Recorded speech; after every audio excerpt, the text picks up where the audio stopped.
Assalamualaikum warahmatullahi wabarakatuh. Di sini saya akan menjelaskan materi berikutnya ya.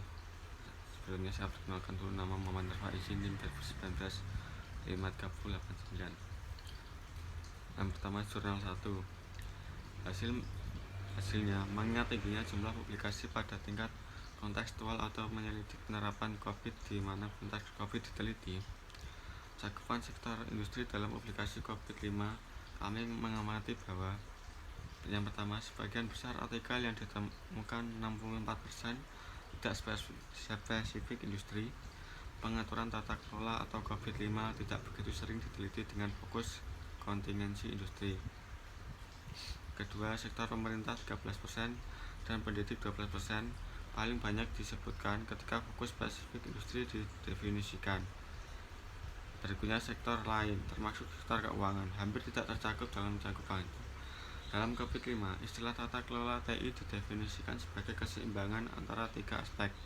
Yang pertama, realisasi manfaat, optimalisasi risiko, dan optimalisasi sumber daya. Salah satu inovasi utama dalam COVID-5 adalah konsep enabler.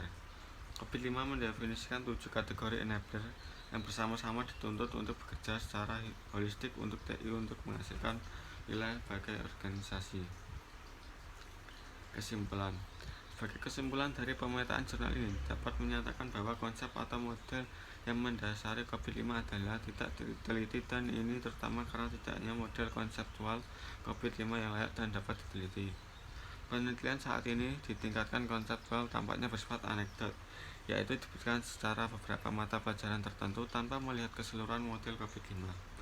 Terkait dengan hal itu, yang pertama, sebagian besar penelitian berhubungan COVID-5 tetapi melakukannya dengan lensa COVID-4.1.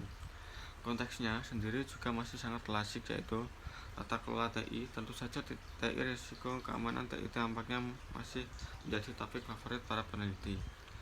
Saat melihat bagaimana COVID-5 digunakan dan mengacu pada poin pertama, banyak penelitian di mana COVID-5 digunakan hanya sebagai sumber untuk menggunakan COVID-5 itu sendiri.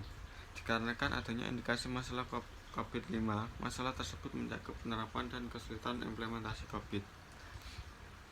Jurnal 2. Latar belakang. Jurnal ini mempunyai latar belakang berdasarkan hampir semua perusahaan di era globalisasi ini sudah memanfaatkan teknologi untuk menjalankan proses bisnisnya. Karena teknologi informasi saat ini sangatlah penting bagi perusahaan untuk mencapai tujuan, teknologi informasi mendorong kesuksesan di abad perusahaan sudah semakin kompleks. Hal ini menyebabkan semua perusahaan harus benar-benar mengantisipasi semua kelemahan sistem informasi yang berjalan di perusahaan tersebut. Cara yang dapat ditempuh untuk mengaudit sistem informasi antara lain dengan menggunakan standar ISO. PT AF adalah salah satu perusahaan yang menerapkan sistem informasi untuk kelancaran operasional dan tujuan dan kantor cabang serta kantor wilayah juga kantor pusatnya. Artinya semua saling berhubungan satu sama lain. Dari itu semua sistem informasi harus terintegrasi dengan baik. Tujuan untuk mengetahui apakah sistem informasi IMF yang berjalan di PT AF sudah sesuai dengan yang diinginkan pihak perusahaan dalam melakukan pengelolaan terhadap teknologi informasi yang dimilikinya, dapat menjadi acuan pada saat melakukan pengembangan sistem lebih lanjut di masa mendatang. Oke, sekian penjelasan dari saya. Berikutnya akan dijelaskan rekan saya berikutnya. Sekian, terima kasih. Wassalamualaikum warahmatullahi wabarakatuh.